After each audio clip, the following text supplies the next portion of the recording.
नमस्कार दोस्तों। मालदीव की भारत विरोधी सरकार ने एक बार फिर से सारी हदें पार कर डाली है। दरअसल खबर निकलकर सामने आई है, मालदीव की सरकार ने भारत के करीबन 43 नागरिकों को देश से निकालने का फैसला लिया है और ये लोग वहां घूमने नहीं गए थे और न ही किसी प्रकार की मौज मस्ती करने गए थे। यह सभी भारतीय नागरिक वो लोग थे जो मालदीव में रहकर सालों से बिजनेस कर रहे थे और मालदीव की ही अर्थव्यवस्था में अपना कंट्रीब्यूशन दे रहे थे। लेकिन मालदीव की सरकार ने भारत विरोधी एक्शन लेते हुए इन सभी भारतीय नागरिकों को इलीगल बिजनेस पर्सन घोषित कर दिया। यानी कि यह कहा गया यह लोग अवैध तरीके से मालदीव में व्यापार कर रहे थे और इसीलिए मालदीव की सरकार ने पहले इनको गिरफ्तार किया, उनके बाद इनका बिजनेस बंद करवाए और फिर इन सभी को अब भारत डिपोर्ट कर दिया गया है। और दूसरी तरफ कई सारे चीनी नागरिक ऐसे ही बिजनेस में मालदीव में काम कर रहे थे, लेकिन एक भी चीनी नागरिक को डिपोर्ट नहीं किया गया। यहाँ सिर्फ भारत के लोगों को स्पेशल टारगेट किया गया है।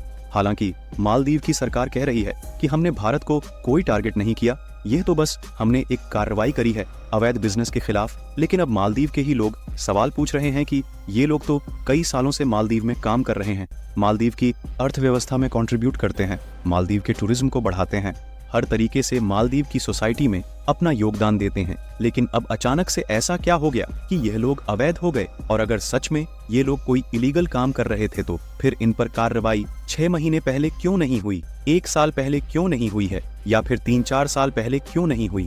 क्योंकि अब से 5 साल पहले भी मोहम्मद मुइज्जू की पार्टी की ही सरकार हुआ करती थी मालदीव में। तब आपने कार्रवाई क्यों नहीं करी? क्योंकि यह लोग तो काफी सालों से रह रहे थे।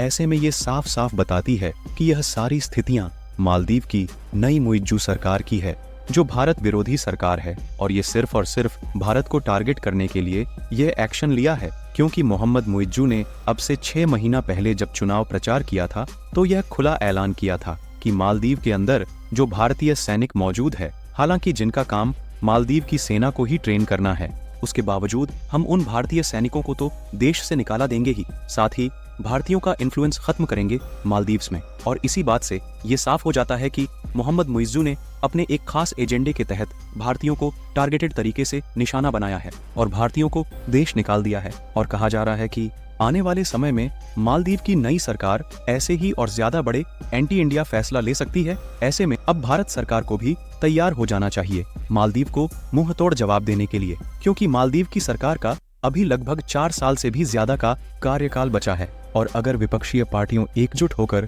इनकी सरकार नहीं गिराती तो आने वाले सालों में तो यह इतने ज्यादा एंटी इंडिया फैसला ले लेंगे, आखिर भारत कब तक झेलता रहेगा? एक न एक पॉइंट पर जाकर मुंह तोड़ जवाब देना होगा।